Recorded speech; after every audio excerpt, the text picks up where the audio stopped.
ظاہر ہے یوں تو ایک جاہل کا جواب جو ہے وہ خاموشی ہوتا ہے، لیکن جب آپ کلام پاک کے بارے میں مجھ سے سوال کر رہے ہو تو قرآن مجید کی 6666 آیتیں، 114 سورتیں، اور اس میں کلام پاک کا آغاز جہاں سے ہوا ہے الف لام میم ذالک الکتاب لا ریب فیہ ھدی للمتقین الذین یؤمنون بالغیب، الف لام میم ذالک الکتاب لا ریب فیہ، یہ وہ کتاب ہے کہ جس میں کوئی ریب نہیں ہے، کوئی عیب نہیں ہے، کوئی شک نہیں ہے، یہ کتاب یقین ہے۔ بے شک۔ اور کلام پاک کی 6666 آیتوں کے خلاف آج ایک بدبخت نے ہی زبان نہیں کھولی ہے، بلکہ 14 صدیوں سے لے کر آج تک اور آج سے لے کے قیامت تک کلام پاک کے خلاف ہر نجس العین زبان کھولتا رہے گا، کیونکہ کلام پاک نجس ذہن، نجس عقل اور نجس نسل کے لوگوں کی سمجھ میں آ ہی نہیں سکتا، کیونکہ کلام پاک قرآن مجید طاہر ہے، اطہر ہے، پاک ہے، پاکیزہ ہے،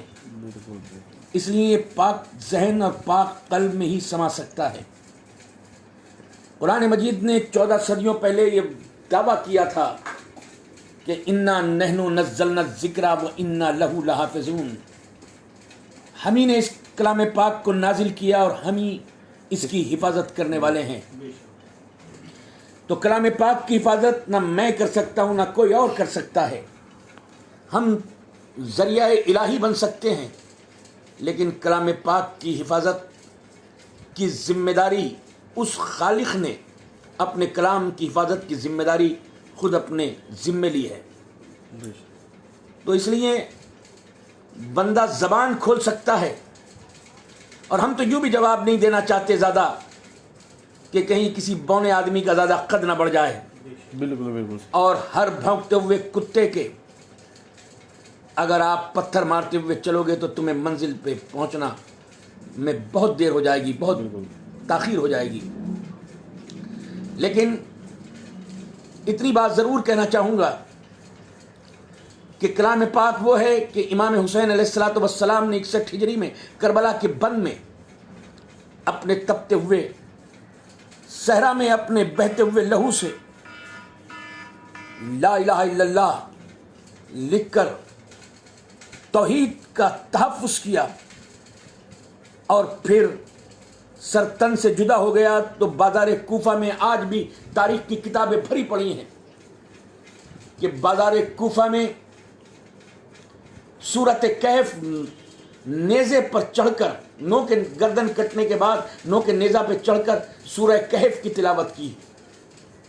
اور اس وقت نہ جانے کتنے قاری تھے، نہ جانے کتنے کلام پاک کے سننے اور پڑھنے والے تھے۔ گردن کٹنے کے بعد بھی امام حسین علیہ السلام کے مخرج میں، زیر و زبر و پیش میں، ادائیگی میں کسی نے کمی نہیں بتائی، بلکہ سارے کوفہ کے بازار کے لوگ، کوفی بھی رونے پر مجبور ہو گئے، جب تک خالق لم یزل لا یزال کی ذات ہے، اس خالق کے کلام اور اس کا کلام پاک زندہ جاوید رہے گا۔ اور یاد رکھو کہ جتنے بھی دشمنان توحید اور رسالت کے ساتھ، دشمنان کلام الہی، جس نے زبان کھولی ہے اور جس نے لبوں کو جنبش دی ہے، آج ان کی قبروں کا نشان بھی موجود نہیں ہے۔ بے شک بے شک۔ جس طرح اور زمین دوز ہو کر قبر کے گھٹا ٹوپ اندھیروں میں اپنی شخصیت اور اپنی حیثیت کو سڑی ہوئی لاش کی طرح خاک بن گئے، سڑی ہوئی لاش بن کر، میں سمجھتا ہوں آج کا یہ گستاخ کلام الہی بھی بہت جلد موت کی گھٹا ٹوپ اندھیرے میں گھٹ کر ہمیشہ کے لیے لعنت کا طوق پہن کر واصل جہنم ہوگا انشاءاللہ انشاءاللہ۔ اس لیے ہم ان کو سلام کرتے ہیں، ہم ان کو ادب کے ساتھ سر جھکا کر ان کی تعظیم کرتے ہیں کہ جن کے ذہن و دل و زبان اور قلب پر قرآن مجید کی آیتیں اثر انداز ہو کر اپنی زندگی میں قرآن مجید کے لیے قرآن مجید کے مطابق عمل کرتے ہیں. بے شک اس لیے کلام پاک وہ ہے کہ ولا رطب ولا یابس الا فی کتاب مبین. کوئی خشک ایسا نہیں ہے اور کوئی تر ایسا نہیں ہے جو اس کلام پاک میں موجود نہ ہو. سائنس ایک سائنس آتی ہے تو دوسری سائنس اس کو کاؤنٹر کر دیتی ہے. ایک ریسرچ آتی ہے تو دوسری ریسرچ اس کو جھوٹ قرار دے دیتی ہے. لیکن الحمدللہ کلام پاک کی ایک آیت دوسری آیت کی تصدیق کرتی ہے. بے شک ایک سورت دوسرے سورت کی تصدیق کرتی ہے. اس لیے یہ اصدق الصادقین محمد مصطفیٰ صلی اللہ علیہ صلی اللہ علیہ وآلہ وسلم کے قلب اطہر پر جبرائیل امین جیسا عادل منصف سید الملائکہ قلب محمد پر قرآن مجید کی آیات لے کر نازل ہوا اور اس کو بلا تاخیر کے مجمع عام میں ملت مسلمہ کے درمیان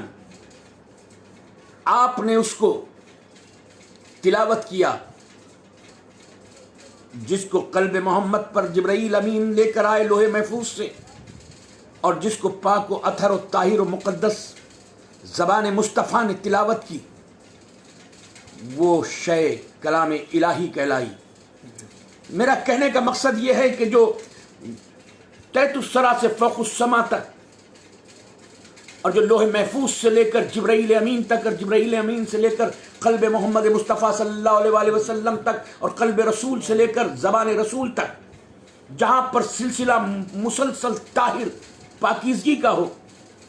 وہ نجس وسیم رضوی کے ذہن میں کیسے کلام پاک کی سچائی آ سکتی ہے. بہت بہت شکریہ, بہت بہت مہربانی.